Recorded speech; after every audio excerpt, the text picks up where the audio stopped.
হারামজাদা সেদিন গো তুই যেখানে গাড়িতে নামছি এইখানে কইছো পূর্ণিমা তোমার লাগে আমার ছোট কালে কত স্মৃতি তোর ছোট কালে স্মৃতি কি এই যে কবি হারামজাদা তুই কবি খাস তোর ছোট কালে পিরিত কে যে আরে তুমি ভাবে করো না তো কাম ওরে বাবা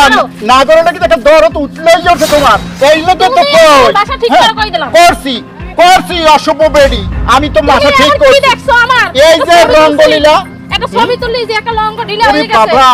এই পূর্ণিমা আর রিয়াজ কি সেলফি বাবা দুলা ভাই আপনি হনেন একটু মাথাটা ঠান্ডা করে আমাকে কথাটা হনেন যে সো দেখছে আবার হুনমুখী হ্যাঁ একটা ছবি নালে তুলছে আর এই যে একটা ছবি এই যে একটা ছবি এই যে একটা ছবি তাইলে কয়টা ছবি এই যে একটা ছবি এদিক দেন দুলা ভাই এটা আমি ডিলিট করে দিতে আসি ডিলিট করলে এইটা করবি এই হিন্দু ডিলিট করবি কেমনে এইখানে যে ঢুকছে ভাই আপনি ঠান্ডা হন। এই হিন্দু ডিলিট করবে কেমনে ছবি এমন কি হইছে এই ছবিটা তুমি দেখা মানুষের কি দেখো। হইছে? হনো তুমি হনো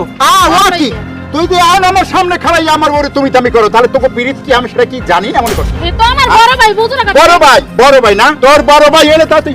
দুলা ভাই হনেন হুম। এই ছবি এখনই ডিলিট করে দিতে আসি আর পূর্ণিমা তোমার জামাই যে এত ছোট মনের মানুষ আমি কোনো সময় কল্পনা করি দুলা ভাই আমার ভুল হয়েছে এই, হ্যাঁ? আমি যাই পূর্ণিমা যাও না যাও হারাম দাদা তোমার এরকম কয়টা কি ঠিক হইছে ছবি একদিন তোরা এনে তুমি পাইছি এখন আর নাও। তোর একটু ফাটা আরে ফাটা তুমি এখন নাও। এই বড়ি আয় আজ তোর বাহাতে লাই